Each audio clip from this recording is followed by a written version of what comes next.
Hello, and welcome everyone to today's session, Climate Change, Diplomacy, and a Resilient Peace. My name is Leanne Bryan, and I will be your moderator for this session. Before we get started, I would like to remind people of the code of conduct for the conference, as well as the anti-harassment and anti-discrimination policy. Now, let me introduce our distinguished panelists for today. Today, joining us is Dr. Asim Zia. He is currently Professor of Public Policy and Computer Science in the Department of Community Development and Applied Economics, with a secondary appointment in the Department of Computer Science at the University of Vermont. He is Director of the Institute for Environmental Diplomacy and Security. Also with us is Barbara Teixeira. She is a doctoral student in political science at Lund University.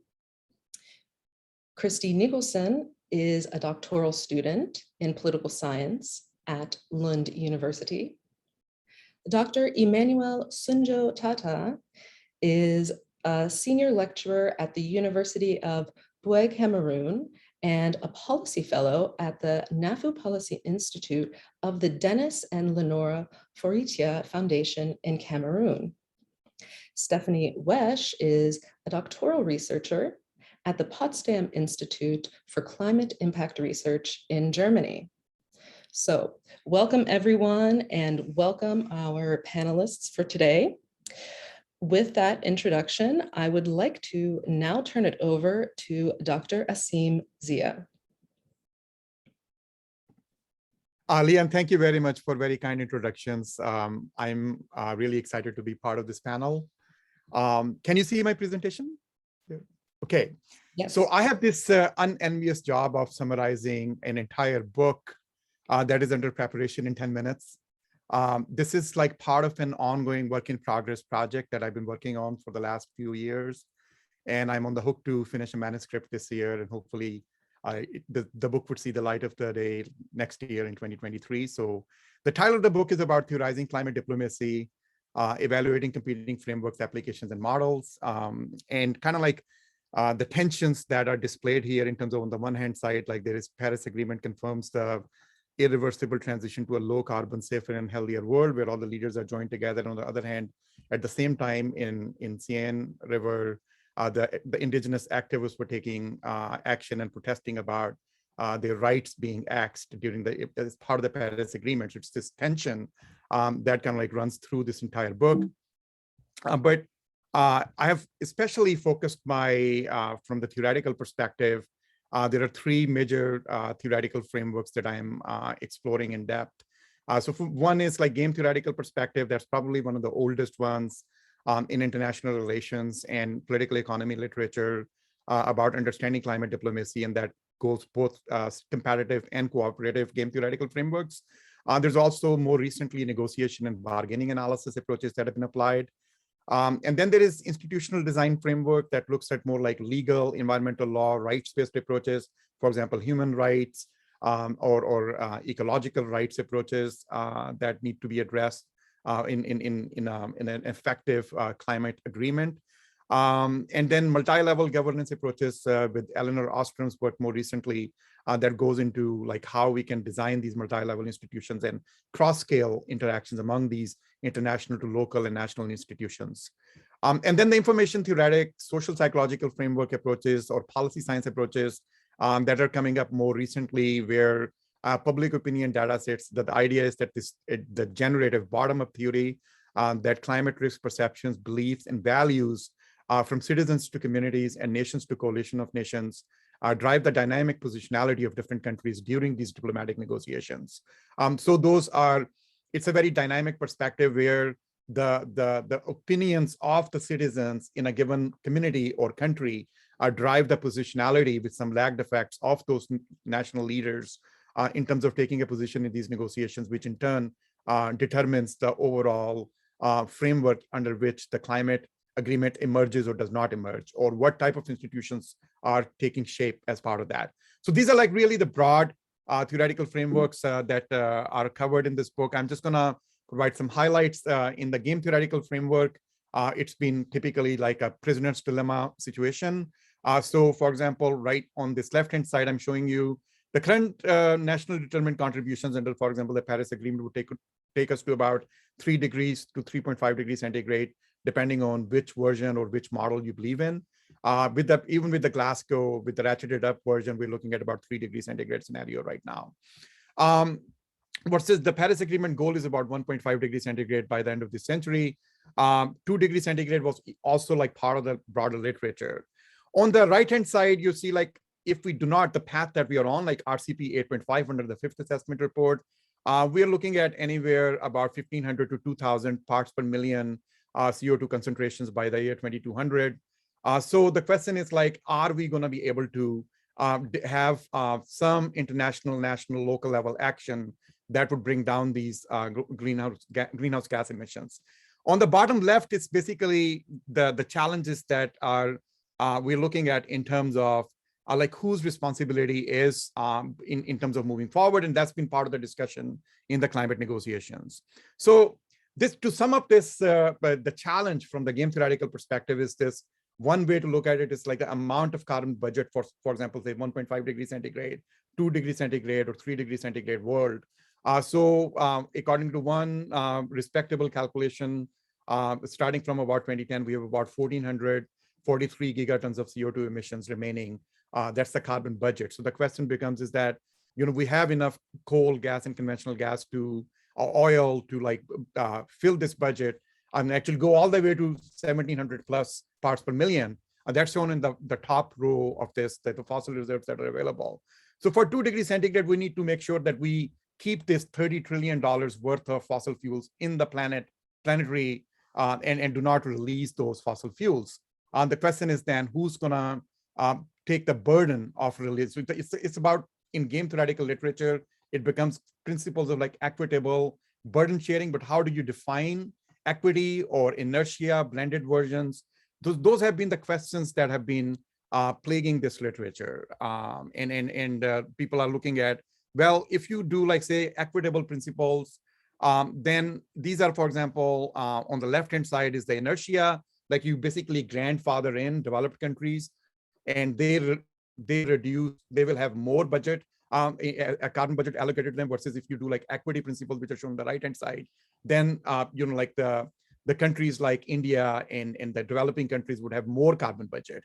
So it's that, but then there is kind of like a bargaining principle, like who is going to bargain by whom. So if you look at the analysis of the last 20 plus years of Conference of Parties discussions or other international climate negotiations, you would see that the bargaining is between like this, that somewhere blended approach between this, on the one hand, full equity, on the other hand, we have like grandfathering principles. So I explored these issues extensively in my 2013 book, Post-Kyoto Climate Governance. In this, more recently with the Paris Agreement, also a point that I want to make is about, it's been displayed both as a prisoner's dilemma game, that we are not going to be able to solve it because it's the cost of action outweighs the benefits to the countries who have the ability to take that action. So that's the prisoner's dilemma game. Versus the game of chicken is that some of the authors have also talked about where you're going to see who gets affected first. So through, for example, food security crisis, water security crisis, and then who is going to take action first. So we have also published a paper in Nature Climate Change about how the feedbacks of climate risk perceptions can affect the positionalities of different countries and what would be the emergent scenarios that would emerge. But right now under the Paris Agreement, the NDCs are basically delayed action, and we are still on the 2 to 3 degrees centigrade path at the minimum. 1.5 degrees centigrade is still a far cry. Now, in terms of another game theoretical language here is about the meta rules. Like there is a lot of emphasis in the Paris Agreement, more recently in the 1.5 degrees centigrade goal discussions about like this so-called like negative greenhouse gas emissions. So we can like restore, or we can use like geoengineering approaches to harvest the CO2 or from the oceans or from atmosphere. So you're basically, they're changing the rules of the physical game, so that the physics of climate change has set up those rules, and those mechanisms are being proposed that are not necessarily going to be able to, that are not proven that would work. So these are also part of the discussion in the game theoretical literature. Now, coming to the second perspective of the institutional design approaches, kind of like in my 2013 book, we looked at about like 15 plus different top-down versus bottom-up approaches, binding versus non-binding approaches. But the general consensus is that Paris Agreement represents this so-called like broad but shallow beginning. So there was a lot more representation compared to, say, the Kyoto Protocol, but the commitments or the NDC commitments are very, very shallow. And the question is like, can we make them stronger over moving forward? And other frameworks can also still are playing some role. So for example, Climate Marshall Plan, Converging Markets, Human Development Goals, Sustainable Development, they're part of the discussion as well. So I would say also bottom-up non-binding kind of approaches are also still in the mix from institutional design perspective. The kind of institutions that have emerged as a result of this, they are like in the NDCs and the NAMAs and the National Adjusted Mitigation Action Plans. In the flexibility mechanisms, they've gained a lot more credibility. In the Glasgow negotiations, that was like the discussion between like net zero carbon versus like, can you trade the carbon or can you not? What is carbon offsetting part of this? Who has the burden to reduce with these trading mechanisms? So the RED Plus emerged as a major trading mechanism, then clean development mechanism, technology transfer, and then of course, emissions trading linkages between, say, EU market and other Chinese markets or US markets. So what is the role of carbon markets? Under what sectors are they covered? So those are like really the major institutions that have kind of like evolved since the days of Kyoto Protocol and are growing.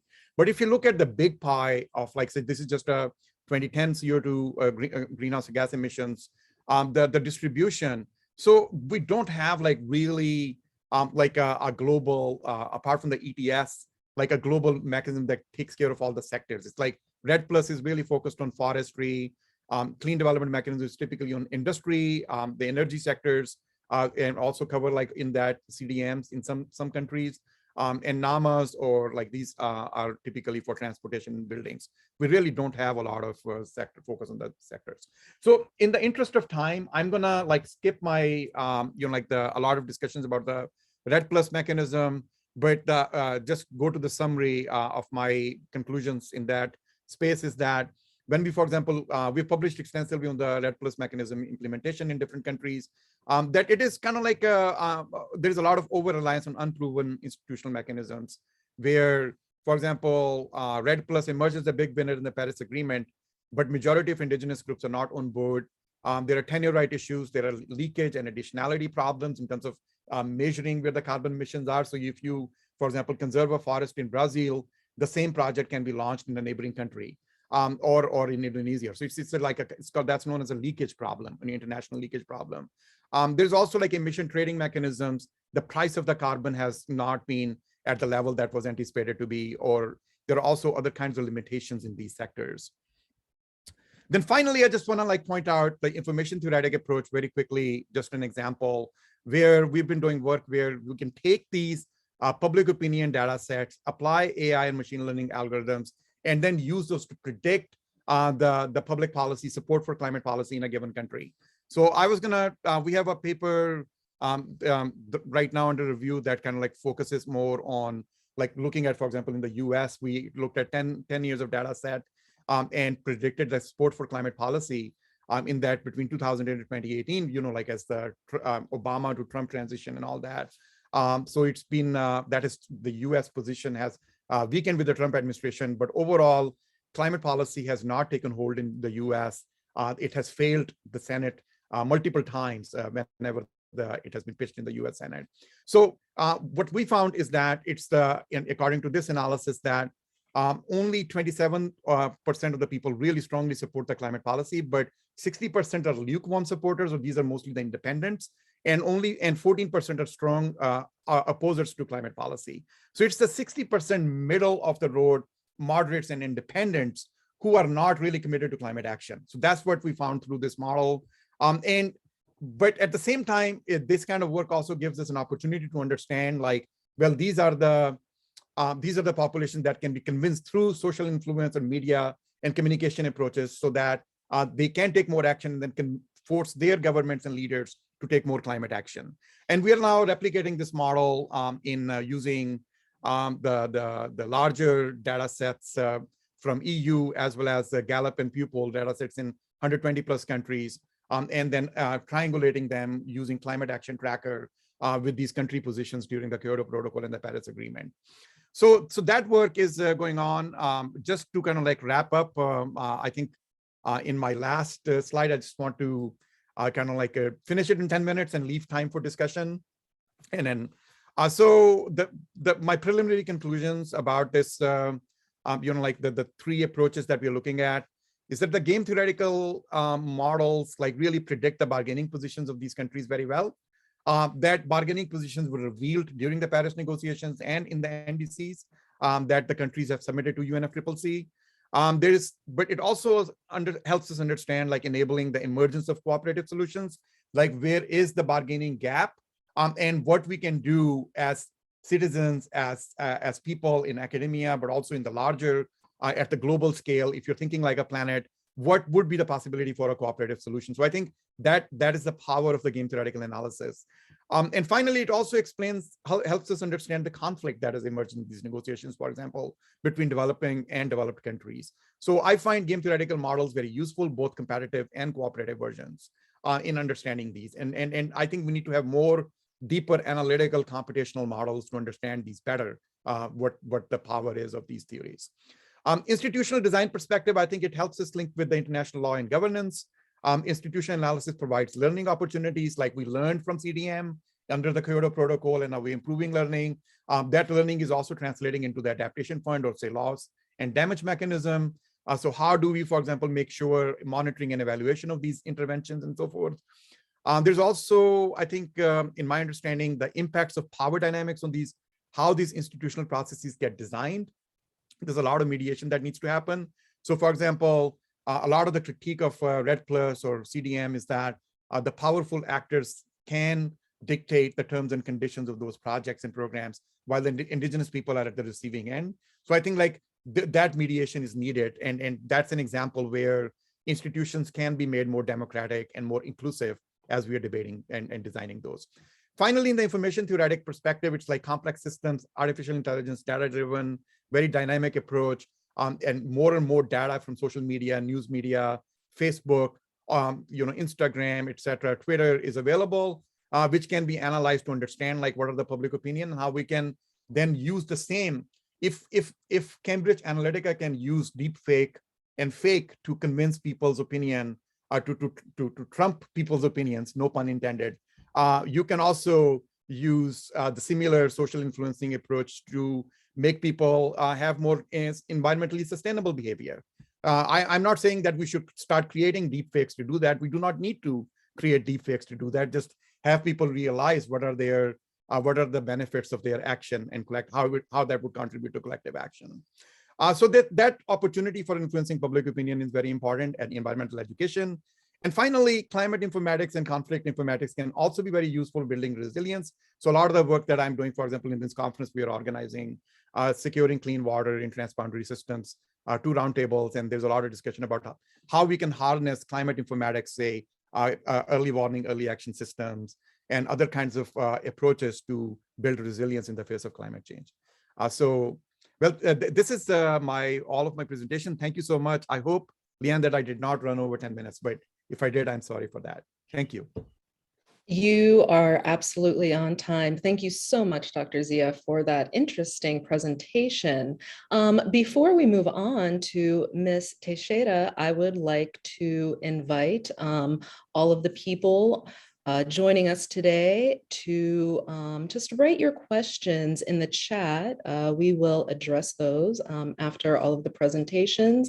Again, we're going until 12:30 today.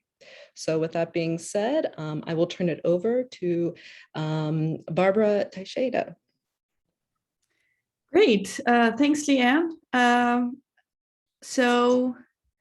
My name is Barbara, and together with my colleague Christie Nicoson, we will present our paper on transforming environmental peace building, addressing extractivism in building climate resilient peace.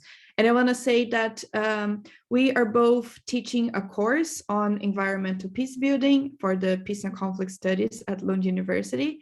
And this paper is kind of like the result of our reflections and like trying to teach environmental peace building and like learning with our students, like what does environmental peace building mean? So yes, over to Christie. Great, thanks, Barbara. Nice to see you all here. I'll be starting off with a bit of an introduction to our paper, and the part that we'll present today is mainly theoretical, as we've been working with the literature as we learn about different cases and plan for the empirical part. So we're happy to share these early stage thoughts with you, and we welcome your feedback as we're in this early phase of the paper. So to start out with kind of an overview of our topic, relates very well to everything that you were saying, Professor Zia, that climate change is changing the context of human security as well as armed conflict and peace building.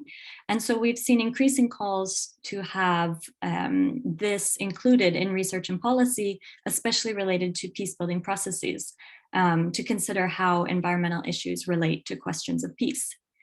And so we're looking at this topic through the concept of climate resilient peace, which brings together human as well as environmental well-being by addressing imbalanced power structures and resources. So fostering a transformative process in which both positive and intersectional peace can be experienced in this context of a changing climate, and such that the conditions of peace don't further contribute to climate change. So we try to do this by taking climate change seriously as part of a peace agenda. And we're seeing potential for environmental peace building to really be more of a transformative process than we see it largely as it is today. So to address not only issues of peace and climate change simultaneously, but to look at the positive interchange between these. So getting at the structural power dynamics at the root of both climate change and environmental conflicts. And as a starting point, then the question that we're embarking on with this project is how can the transformation of environmental conflicts contribute to climate resilient peace? Okay, so we position our study within environmental peace building, which is, as you know, a growing research and policy field. And we do this by looking at what are the canons in this field, but also trying to see where can we contribute for this growing field of literature and also practice. So we find ourselves in this type of literature that talks about how the environment can be used as a catalyst for peace, right? Trying to see the positive benefits of the environment, of natural resources, and how can we build peace, focusing on these environmental aspects. And here we want to point out that we see that there is this focus on physical violence when it comes to environmental peace building, and also this we see this open potential for exploring more opportunities for positive peace as well. And the point that that is the main focus of our paper is how does environmental peace building literature sees the environment in terms of natural resources. So a lot of the literature talks about how the management of natural resources in a post-conflict country can serve to jumpstart the economy and reconstruct the country, right? So we see a lot of this reliance on market-based solutions, on economic recovery, on promoting trade. And at the backbone of this, we see this logic of extractivism. We see it as a major mechanism under the umbrella of environmental peace building. And then here we understand extractivism, like borrowing or like informed by a lot of Latin American research that sees the appropriation of natural resources, usually tied to mining and oil exploration, but can also be extended to large agricultural projects, for example. But then the point here, or the contradiction, is that extractivism in itself, as a mechanism, is rooted in violence. So, for example, we can think about physical violence, like the assassination of environmental leaders, kidnapping of indigenous women, violent conflict between miners and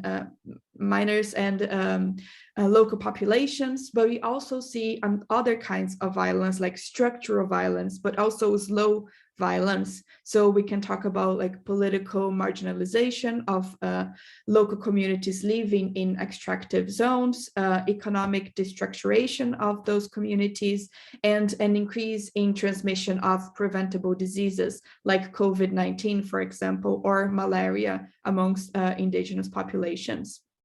So our point here is that as a tool of peace building, extractivism or increasing extractivism for economic growth is contradictory.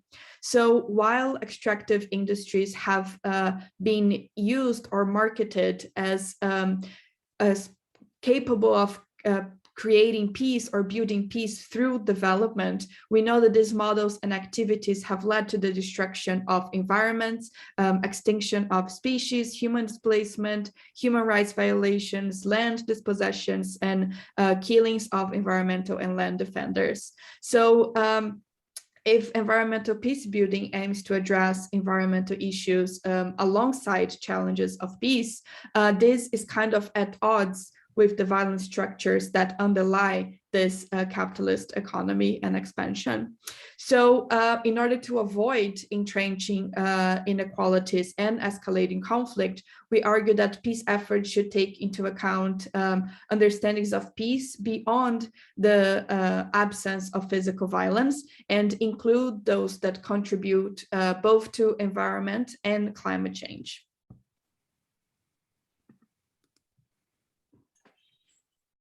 So as we're looking at transformation at the structural level, we see this as presenting an opportunity for addressing the violences of both conflict and environmental degradation that Barbara has just talked about. And as a peace building process, we see these structural transformations as helping to address both the root causes of violent conflict and of environmental degradation.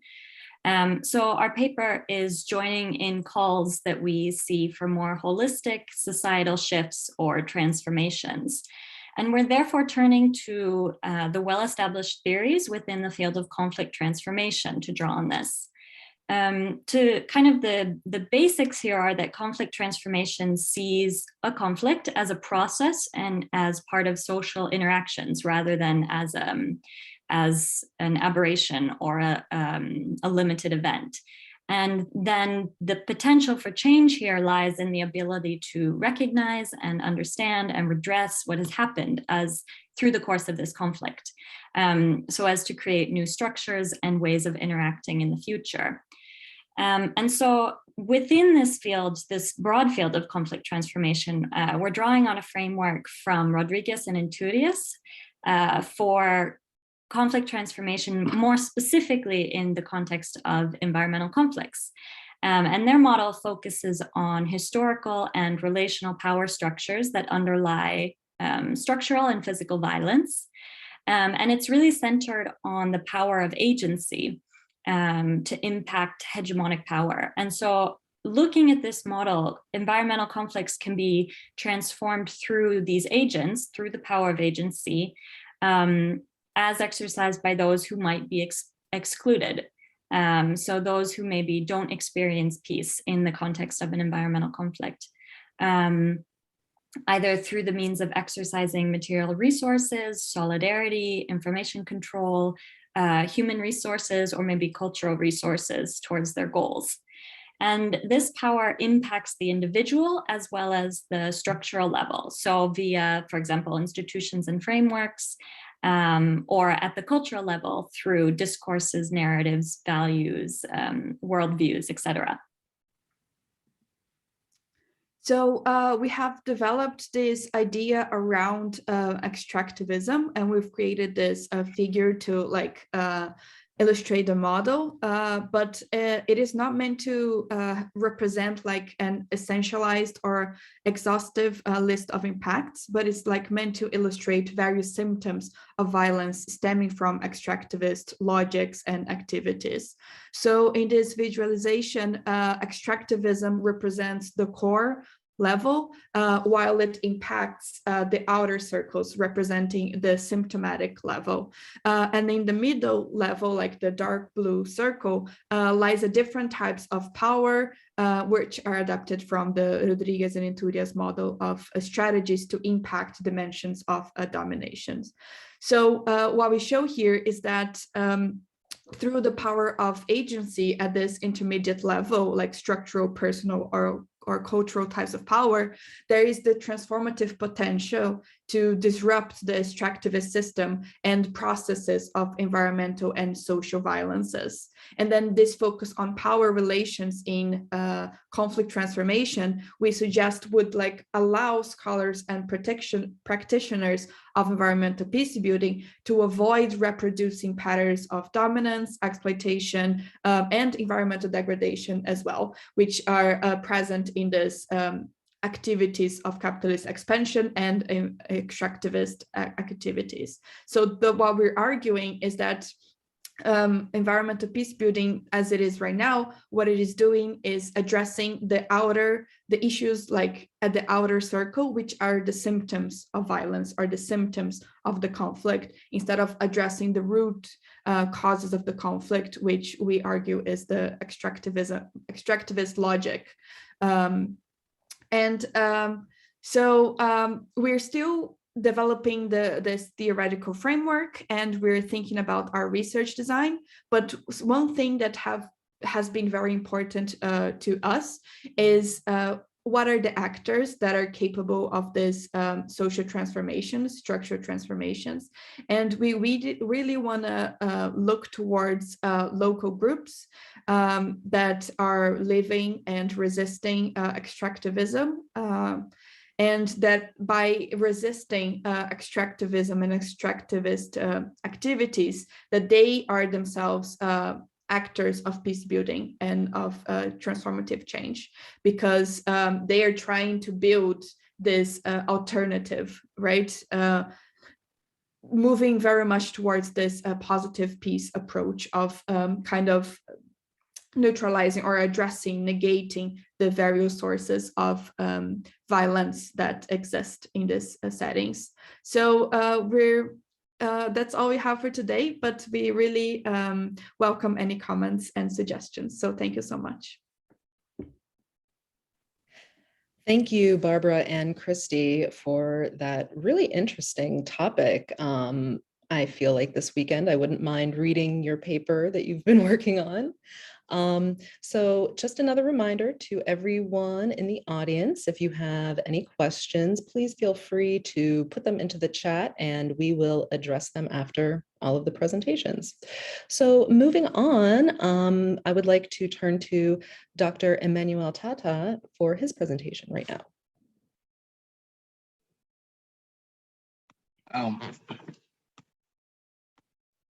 Good evening, everyone, and thank you, Lee, for the introduction. And I thank Asim so much for his wonderful keynote presentation. So I'm going to present the partial results of the paper I'm already working on, and which is captioned Climate Change and Agro-Pastoralism Strive in Cameroon, in which case we are looking at the environmental securitization stakes.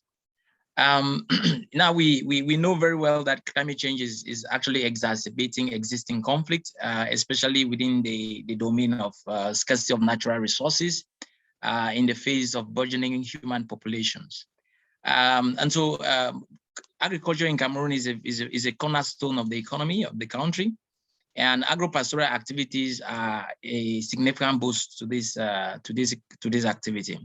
And Cameroon has 5 agroecological zones, and it's important for us to indicate here that agro-pastoral activities are not carried out in all the 5 agroecological zones. In essence, it's just about 2.5 of these agroecological zones where we have significant agro-pastoral activities. But again, Cameroon enjoys a multiplicity of different climatic conditions, of course, and we have to indicate here that the Sudano-Sahelian climate is been widely used for agro-pastoral activities, and also the Western Highlands of Cameroon, where there has been the growth of pastures, which have enhanced agro-pastoral activities. But these activities cannot be carried out all around the year because of the seasonality effect that Cameroon faces.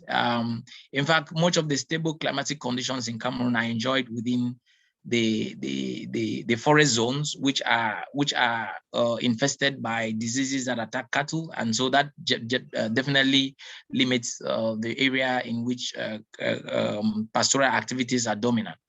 So with the seasonality in climatic conditions in Cameroon, it therefore means that it's impossible, or it's almost impossible, to keep the animals at a particular spot throughout the year. So during the period of the wet season, the animals are usually in the highlands and in the northern part of the country. But the commencement of the wet season necessitates the migration of animals. But the problem here is that we had this symbiotic relationship between the pastoralists and the farmers in the yesteryears, and so there was an order. There was some sort of order in the organization of agro-pastoral activities. But with the manifestations of climate change, which Cameroon is experiencing in terms of the changes in the pattern of rainfall and the multiplicity of diseases, as well as extreme climatic conditions, especially the droughts that have been affecting the northern part of the country, we've seen a lot of movement that are generated in response to these climatic shocks. And so what we find is that in the face of these climatic shocks, the environment, which unfortunately in the past was poorly managed because the agro-pastoral activities have been based on techniques that are unsustainable. For example, the slash and burn techniques of farming, the overgrazing that has characterized the area because of the high stocking rates of animal populations. So all of these had been pre-existing conditions, which climate change have come and has amplified, and making the environment more insecure, and so driving wide-scale migration of people, particularly the livestock herders and their animals. And so this has been a serious issue in Cameroon over the years. And increasingly with climate change, we are seeing that the dynamics are fast changing, and we've seen a lot of conflict arising from these changes. So in essence, in this paper, which we are trying to come up with, we've been able to identify the different agro-pastoral areas, especially with regard to the agroecological zones in Cameroon. We've looked at the stakes when it comes to the environment, the different drivers of environmental degradation. We are also able to capture the different manifestations of climate change, like I did indicate in the introduction of this paper, especially with regards to slight decline in rainfall, especially in the cattle growing areas of the country, and also the fact that it is increasingly becoming difficult to tell when the rains are coming and when the rains are going. And so by implications, what we have is that when we have a situation where it's difficult to predict when the rains are coming and when the rains are going, and so it's also complicated to regulate movement, especially the movement of herdsmen and their animals. And when this is not regulated, these herdsmen go to communities that are already overstressed, and these are dominantly sedentary farmers. And when the coordination is poorly done in the face of bad governance that we have in many parts of the Sahelian region, so we begin to see that these combined factors have amplified climate change conflicts in the region. And increasingly, we saw earlier this year, there was a lot of tussle, especially in the Lake Chad Basin of Cameroon, where the Showa Arabs, who are the dominant agro-pastoralists, came into serious conflict with the fishermen and the farmers because of the dwindling resources, water resources in the area. And this generated massive migration.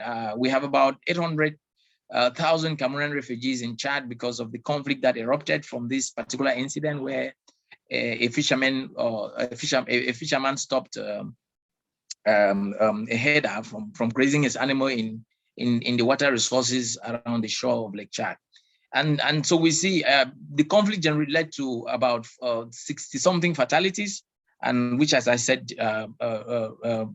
drove or displaced more than 800 Cameroonians who are now in critical humanitarian situation in the neighboring Chad country. So these are situations which have been there, but we've been neglecting, of course, in terms of the political situation in the area. We've been neglecting a lot when it comes to coming up with policies that should be able to regulate the exploitation and use of natural resources in these areas. And so the complexity, as I said, are becoming more and more complicated. And so it is something which we shouldn't take for granted, because we see these existing situations translating into widespread conflict, because activities, whether it's the northern regions of the country, they are much exposed to the jihadist attacks from Boko Haram. And so you see that the straining relationship between communities as a result of climate change amplified scarcities of natural resources equally means an attack on the social cohesion in the area. And this also means that people can easily be exploited by fundamentalists in a broader scale warfare. And in the northwest region of Cameroon, which is also a cattle growing environment, we've seen how the neglect of climate manifestation and conflicts has also been captured in the recent Anglophone crisis, which many people have exploited. We've seen sedentary farmers attacking the Fulani population that are largely involved in grazing. And this is more so because of the long-standing hatred that had been created because of these mobilities that have been poorly organized in the past. So in essence, this is something which is being neglected, but it's like a time bomb, if it has not started exploding. But we're seeing it very well, but being manifested in the different wars that Cameroon is presently capturing, and so in the interest of peace and social cohesion in the region, it is important for our policymakers to understand the fact that climate change is an invisible causative factor of the conflict in the region, and that we have to join the global and regional fight against climate change in order to ensure that resources are well utilized, in order to ensure that people manage the environment that is already fragile in a sustainable way.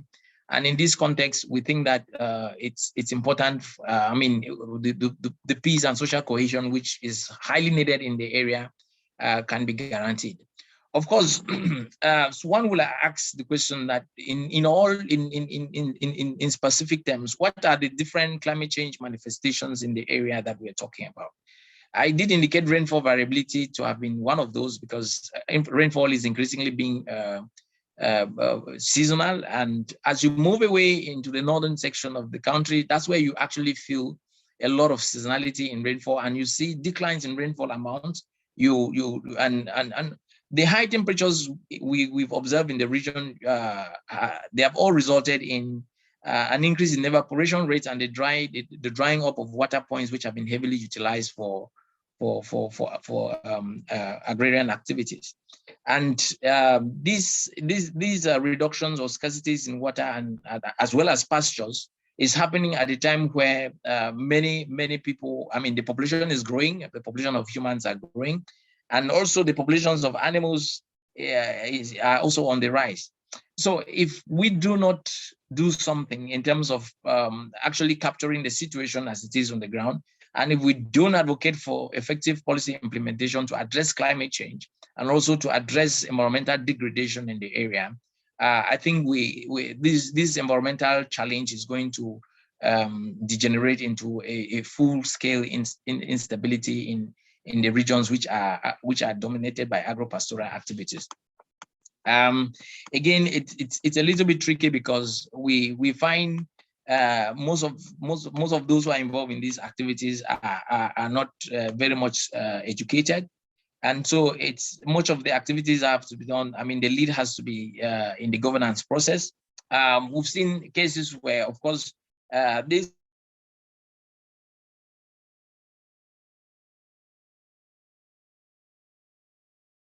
conflicts have been poorly handled, especially by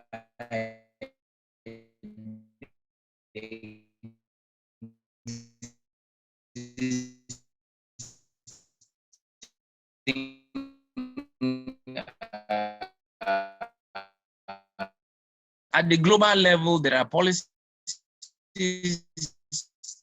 very lofty policies on disaster displacement, disaster-linked displacement, disaster platforms, the national adaptation plans of action, and nationally determined contributions to fighting climate change. But when we go into the local levels, because of the poor decentralization process which many countries, including Cameroon, is facing, we don't see practical action. We don't receive real actions that are being taken on the ground to be able to address climate change action. And so this is, I mean, climate change challenges. So I think in a forum like this, it's important for us to see how we can leverage or how we can link or liaise between international engagements and local realities to be able to address these issues, which indeed are constituting a serious security challenge at the local level, especially when it comes to resource degradation. I mean, resource scarcity and environmental degradation. So I think that the government has a lot to do in this regard, but more so, the scientific community has to be able to capture these like what we want to do, and to be able to inform policies. So I am developing the paper, and I hope that by the end of the month, it should be able to, I mean, with the data that I've collected so far and the analysis which I've started, I should be able to come up with something which is meaningful and which can actually guide the policymakers at the level of Cameroon to be able to address climate change action. So I thank you very much, and I hope to have contributions that can help us, because one of the limitations we have at this level is that there is usually this disconnect between what is being done at the global level and what is being done, especially at local university levels, like here in Cameroon. So it will be a huge pleasure for me to be able to see those who can, I mean, have people who can assist. Your comments, your contributions are going to be fantastic for me in terms of the way forward. So I thank you very much, Lee. Thank you, Dr. Tata, for that very focused look into how climate change acts as a threat multiplier. Very fascinating. It looks like we do have a few questions coming in. Before we move to our last panelist, again, I would invite all people in the audience just to put your questions into the chat box, and we will get to them after. So with that being said, I would like to turn it over to Stephanie Wesch.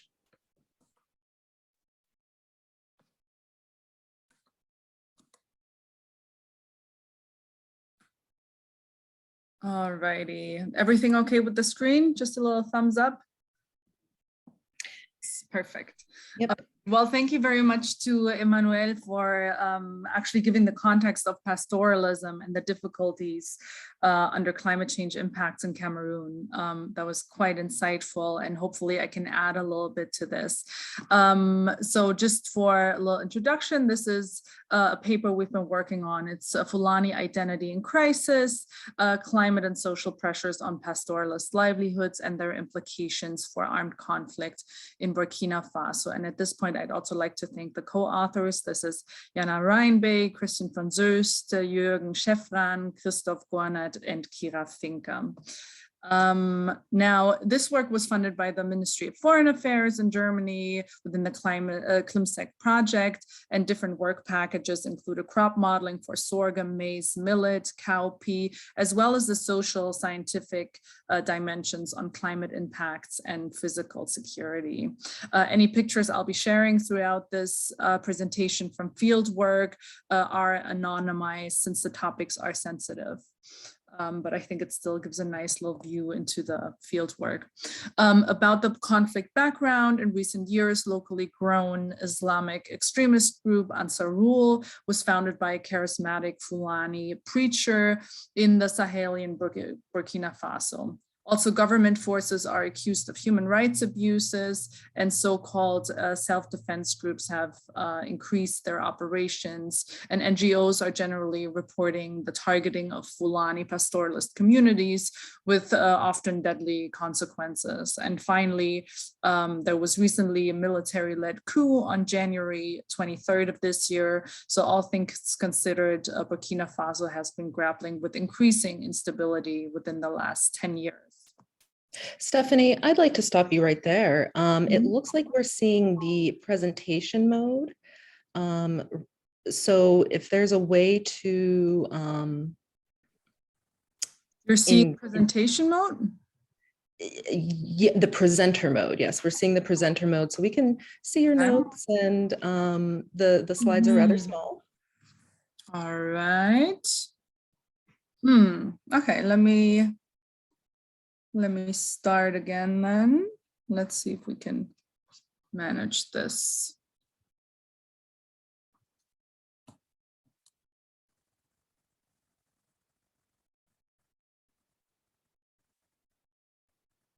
It worked in the let's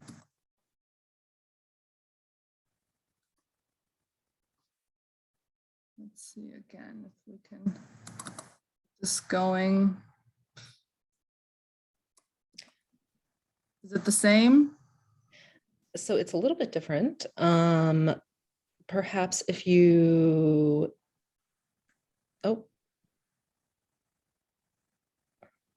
Okay, let me stop the presentation.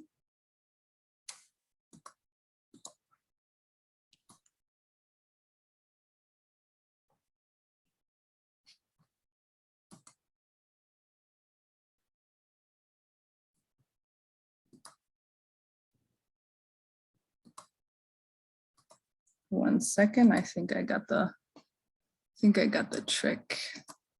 oh, sure. How's it working now? That is perfect. Thank you so much. And sorry for that interruption. Yeah, no worries. Let's see, which slide were we on? I believe it is.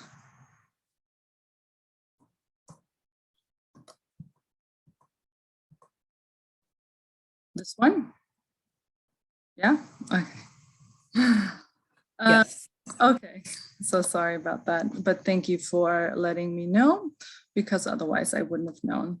So according to the state-of-the-art literature on the climate change conflict nexus, high agricultural dependence, in particular on rain-fed agriculture, a high level of ethnic fractionalization, and weak governance make the potential for a conflict under vulnerability of climate impacts greater. So vulnerability to climate impacts here means a high level of exposure meets low adaptive capacities.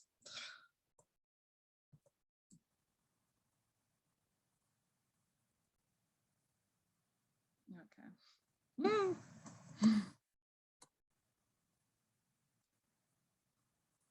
There we go. And so looking into agricultural dependence, I'm having some slight technical difficulties here, but we'll manage.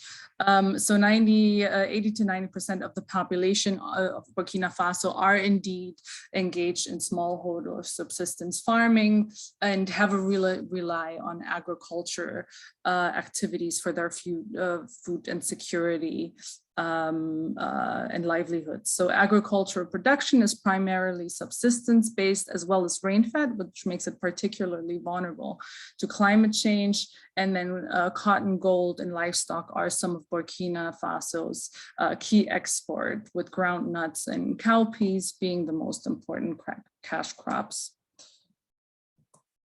Now, ethnic fractionalization is another key point from the literature, and Burkina Faso is among the most ethnically diverse countries, as you can see from the map, and the distribution is such, even though, of course, the map on the right-hand side is quite simplified, but you can generally see that Fulbe being the Fulani word for Fulani, and are situated in the north for the most part. But of course, like I said, this is quite simplistic.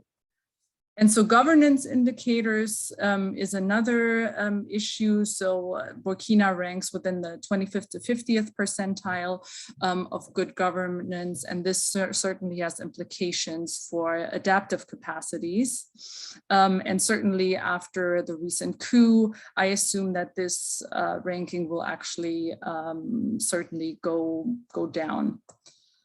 And in terms of the observed climate change that we see in Burkina Faso, there are some increases in minimal temperature, and that was actually higher than the maximum temperature. In total, we can say that at this point, the minimum temperatures have gone up for Burkina Faso by 2 degrees Celsius, which is way above the global averages. And just to put this in perspective, the global average of maximum temperature increases is around 1 degree at this point. And certainly there's been also changes in annual rainfall. Here you can see that there's been very low rainfall from the 70s and 80s. Those were the big droughts. And while the rains have recovered somewhat, that they haven't recovered to their levels before the 70s and 80s droughts. And so another thing that can be said is that the rain patterns, as Emmanuel alluded to before, they have shifted. So variability is increasing, rain seasons are getting shorter, and there's a focus of the rain falling in the later half of the rainy season. So this, of course, has something to do also with predictability, whether that is for farmers or pastoralists alike, and this increases insecurity. Now, the field work in Burkina Faso, we've done this in the Sahel region. You can see it in the darker shade there. These are the provinces of Soum, Wadalan, Seno, and Yaga. And basically, this is the portion where we looked at security implications of climate change. And so the role, what role did climate change play in the conflict escalation and extremist recruitment in Burkina Faso, according to Fulani from the conflict-ridden Sahel? Now, this kind of question really lends itself to the qualitative approach. And for that purpose, we looked at semi-structured interviews that we undertook, and we did focus group discussions. A female as well as a male focused group discussions. And our target group were internally displaced persons from the Sahel region. And we supplemented this with some expert interviews. Among them were security personnel, people or judges, I should say, and as well as pastoralist interest group leaders and local scholars from the region, including a religious scholar. And so we used grounded theory in order to analyze the data, and this basically has the purpose of generating hypotheses, and this is really what that rich detail that the qualitative data brings about, that's really where that comes in handy. And so now these are some of the potential pathways to conflict under climate change. There's the intercommunal, which is among groups, then asymmetric level and interstate level. For the case of Burkina Faso, we're actually looking at the intercommunal going into the asymmetric, where the two basically meet.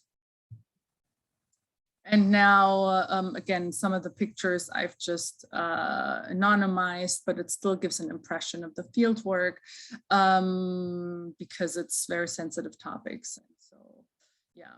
So why did we choose Fulani pastoralists?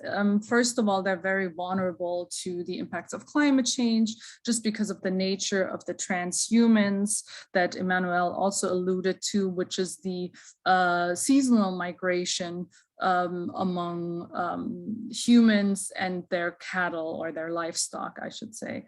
And so there are established transhuman routes, and the changing of the, for example, precipitation patterns make it so that some of these routes are no longer feasible, which basically means that established relationships with farmers along the way can no longer be taken advantage of. And so this also means along other routes, new relationships have to be formed. In addition, some of the issues, I shouldn't call it an issue, but it's a problematic that some of the farmers are increasingly engaging in agro-pastoralism. This is, of course, a good method for adaptation for them, but that also means that some of the synergies between pastoralists and farmers, it kind of eliminates the need for cooperation. And finally, some of the reports from Human Rights Watch, as well as international crisis groups, have actually illustrated that Fulani pastoralists, there's a salience when it comes to their recruitment into extremist groups, especially young Fulani men. And so this is why we chose to focus on Fulani pastoralists. And so this is just a little list of interview partners here. Basically, looking at what I said before, we have an array of mostly pastoralists, but then also some expert interviews, and we had female and male groups. And so some of the most, some of the recurring themes here are environmental factors that we talked about. And this was that Fulani pastoralists do realize that the weather has been changing, precipitation has been changing, and basically it's less reliable, and rain is happening later, and rain seasons are getting shorter. And this is from all ages, from young pastoralists to older pastoralists. Then the socioeconomic factors, Fulani are on the margins of Burkinabe society, even though they represent 10%, about 10% of the population. Institutional factors, which includes, in this case, for the data collection here, there was a big focus on military violence against Fulani pastoralists. Incoming outgroup migration was a big theme that was recurring, because basically talking about mostly farmers. So there's an occupational aspect here, it's farmers and herders, but there was a big component of ethnicity that was constantly being referred to. And so, yeah. So it goes a little beyond just the farmer-herder conflict, but there's also an big ethnic component here. And then the presence of armed extremist group was another big theme. for why, in the Fulani sense or the Fulani perspective, why they thought the conflict had escalated. And so these are some of the data samples, Fulani voice on the ground. I'm not going to read it all, but maybe just the institutional factors: a male herder 25 years old. The state treats Fulani differently. Other ethnic groups are favored. When the military comes after an extremist attack, they don't take the time to look for proof. They just kill the Fulani and go.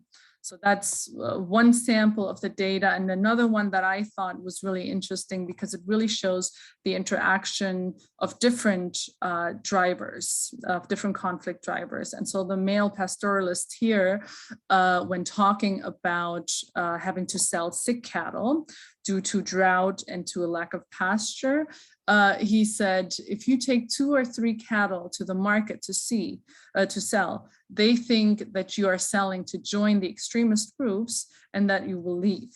So you have to sell your cattle one by one, basically telling us that having to sell sick cattle due to drought actually made them a target because they're already being targeted. And so these are some of the impacts where the environmental factor, for example, and the military violence are actually interacting and creating a downward spiral.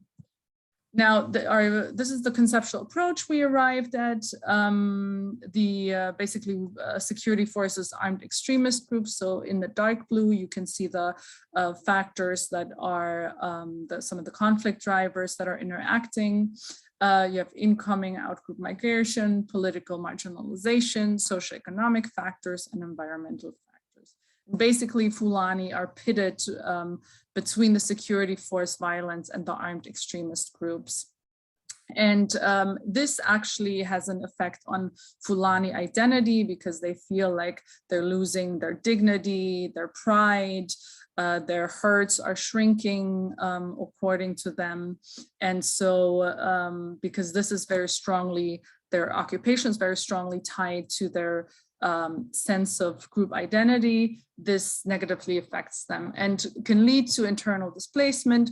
On the one hand, of course, this is also the violence in the north, and to jihadist recruitment on the other hand. And so these are the hypotheses emerging. This is the last slide. Sorry, because of my technical difficulties, I couldn't keep track of time. Hypothesis 1, through the erosion of traditional agricultural practices, climate change impacts undermine the identity of nomadic pastoralists. Hypothesis 2, fragmented traditional identities lead to feelings of loss of dignity, humiliation, distrust, and anger, contributing to ethnic polarization, making terrorist recruitment more salient among Fulani pastoralists. And hypothesis 3, and this is, I think, also something that needs to be driven home, while climatic pressures did play a role in conflict emergence in Burkina Faso, other themes emerged as more prominent in Fulani perception of the current conflict genesis. And this also is in line, I think, with some of the literature that still at this point see some other traditional conflict drivers as more potent, but of course, as climate change is advancing, that can also change. And again, the other thing is, of course, climate change in some aspects may also lead to cooperation. So I don't want to leave without saying that.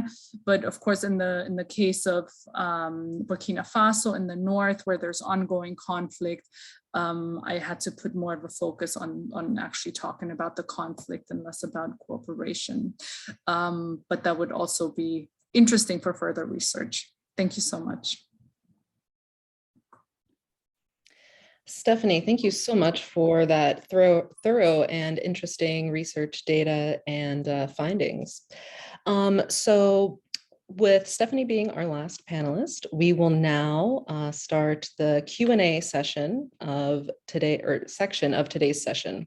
So I have one question to start us off, and this is to all of the panelists.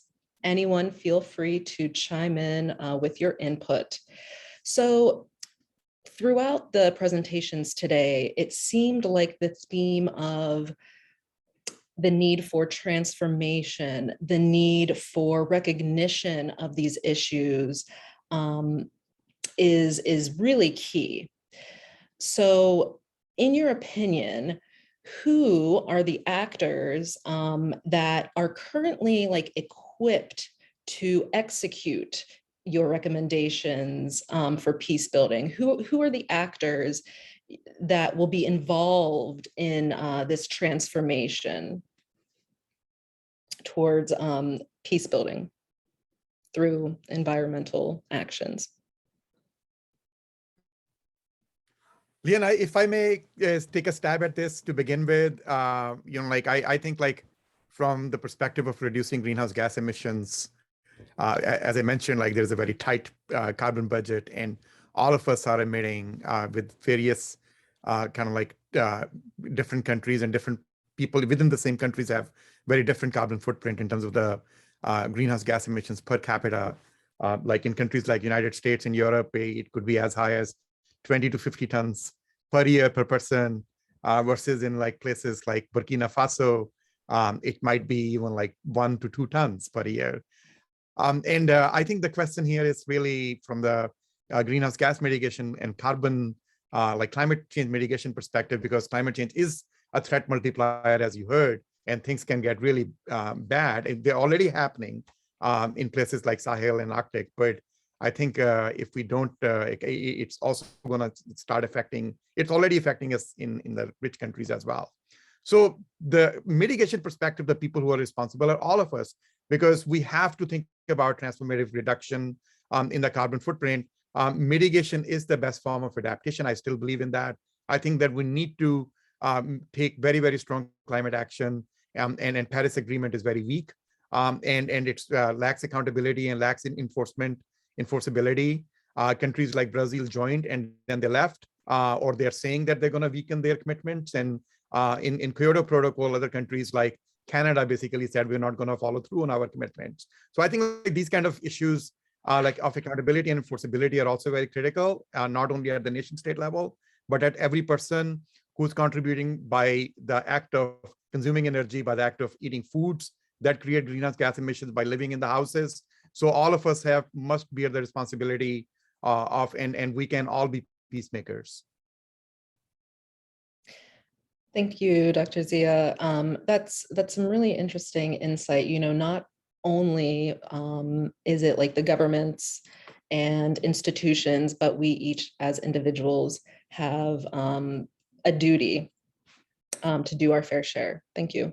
Would anyone else like to comment on that? Yeah. Yes, Lee. May... Oh, sorry. Oh, sorry. Oh, go ahead, Lee, please. Yeah, thank you. I would like to say that this is such an important question for me and Christie, because we really wanted to move away from this like strict definition of who can be a peace builder, right? Who are the actors working towards peace?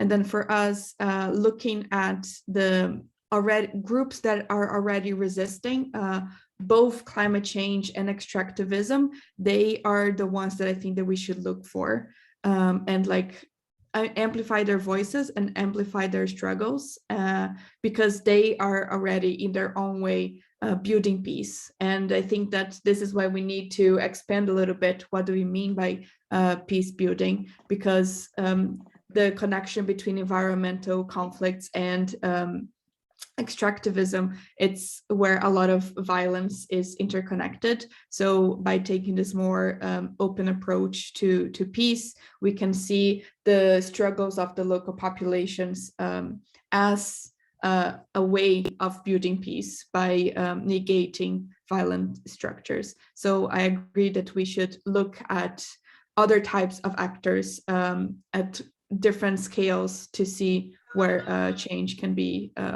can happen. Mm-hmm. Thank you. And Dr. Tata, I believe you had some comments. Yes, please. I thank you so much. I wanted to say that in many, I mean, in countries, developing countries like Cameroon, there is that disconnect between policies to address climate change at the global, national, and local level. And this is more so because there is the lack of I would say environmental movement, especially in developing countries, so that we can begin to enlighten the population, because sometimes many of these causative factors, people are engaged in them, and they do so I mean, without knowing. So I think there is, to me, I think at the local level, in our own context, we need to educate the public with regard to the various activities which they engage in, which are not environmentally friendly. And we also need to let them know the consequences of some of the activities that they continue to do. So yes, I know Stephanie actually pointed out that there is the governance problem at the national level. We have poor governance, of course, is a reality, but also at the local level, even the parliamentarians that are voted by the local population, they don't know what is happening with the environment, and so they cannot enact good laws if we don't actually sensitize everybody at the local level. So I think that with us here, we need to do more activities at the local level, and then I mean, I think this is going to help at the national level in terms of implementation. Great, thank you. And some of what you said, talking about the need for education, the need for more activity on the local level, kind of goes into some things addressed by people in the audience. So both Kate or Kat and Kelly talked a little bit about actionable aspects that can be taken, or different actions, different recommendations that each of you have for policymakers, and maybe for the individual as well. So would any of you like to chime in just to discuss some of the recommendations from your papers or from your research?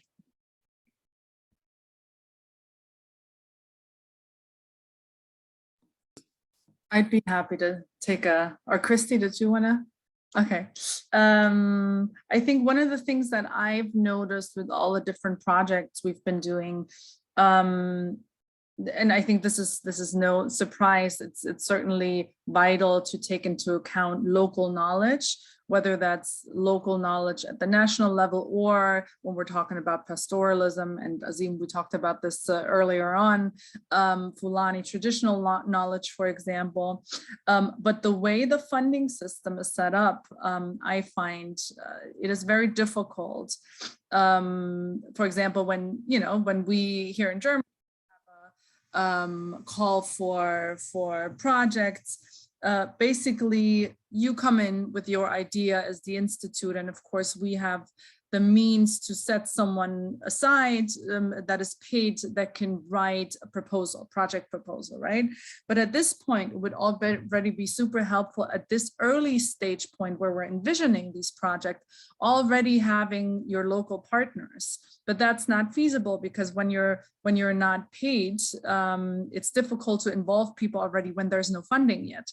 So it would be really nice if there was seed funding already, so you can right away work with local partners. Because if you don't, you've already envisioned this project and then you work with local partners later, there's automatically a kind of a power imbalance. It's you're no longer partners at the same level, but you're basically getting someone into your boat, and your project is already envisioned, right? So the influence that this local partner can wield then ends up being very little.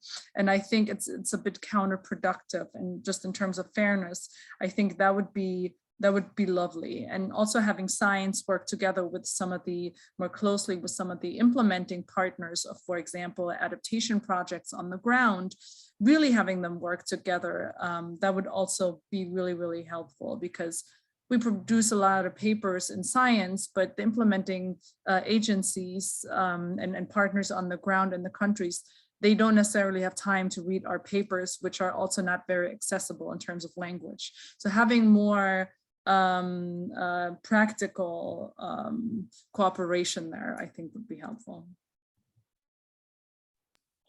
Yeah, and maybe I can just add on, because I really appreciate this question. And I would say, at least on behalf of Barbara and myself, that just with a note to the specific question that was asked in the chat about the discourse, because of course it's always maybe difficult to understand action when we're talking about something so broad as a discourse or the logic of extractivism. So I appreciate that, the sort of looking for more nuance here or action points. And I would say that we're not necessarily advocating a different discourse around extractivism, but rather questioning the model itself as a tool for environmental peace building. So extractivist projects have been justified as a tool for peace building for a long time. And we've seen very limited critical discussion on this point specifically, more so in literature on, for example, environmental justice. So the climate resilient peace is a concept that I've worked on elsewhere. For example, looking at degrowth practices as concrete means for addressing structural violence in various different contexts. So we're, as Barbara talked about in response to the last question, and I think I would have to link to that we're interested in learning about these social movements involved in environmental work, maybe as alternatives to extractivism, and trying to learn from that as part of, tied to this question about actionable implications, I would say.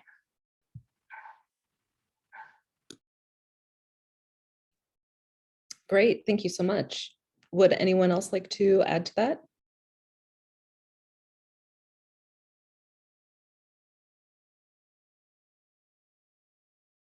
No, okay, moving on.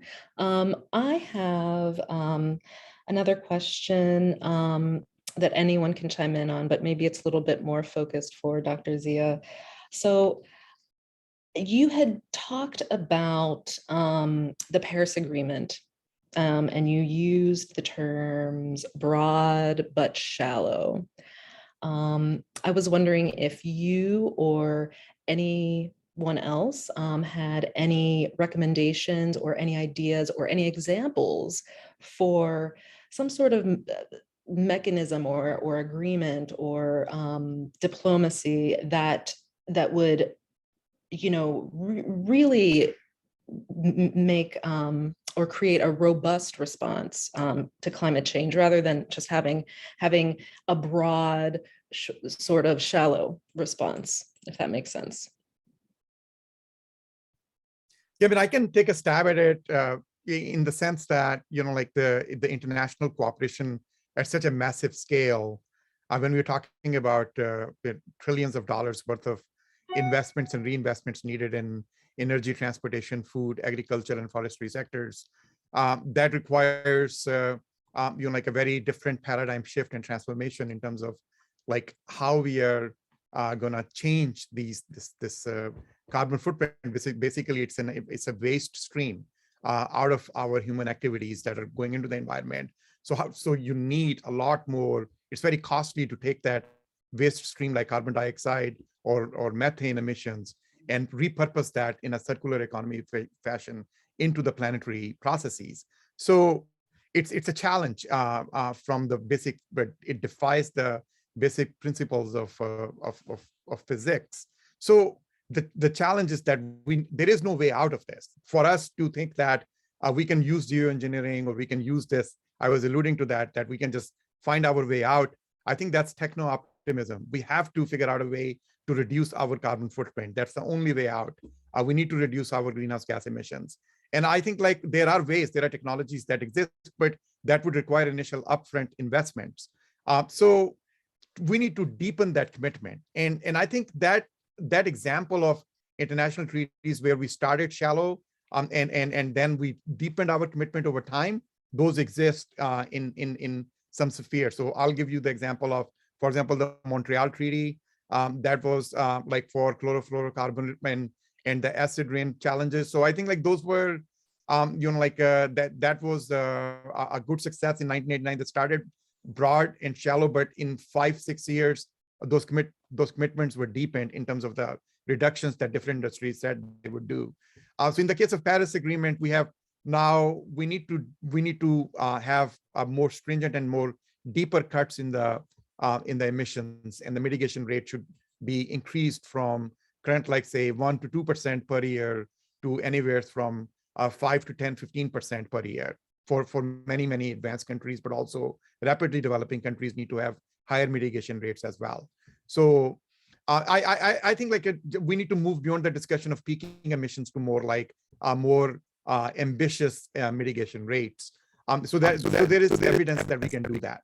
I think having said that, it's also a systematic problem. It's a complex problem. We need to figure out a way that how we can change the structure of our economy. So that's really the challenge here, is that we are caught in this cycle of like a consumerist, a neoliberal economic paradigm that keeps on, the international trade, for example, keeps on perpetuating as I was alluding to, like tropical deforestation, is the palm oil plantations or cattle ranches. Those are driven by that consumer demand in Asia, in Europe, in US, in Canada.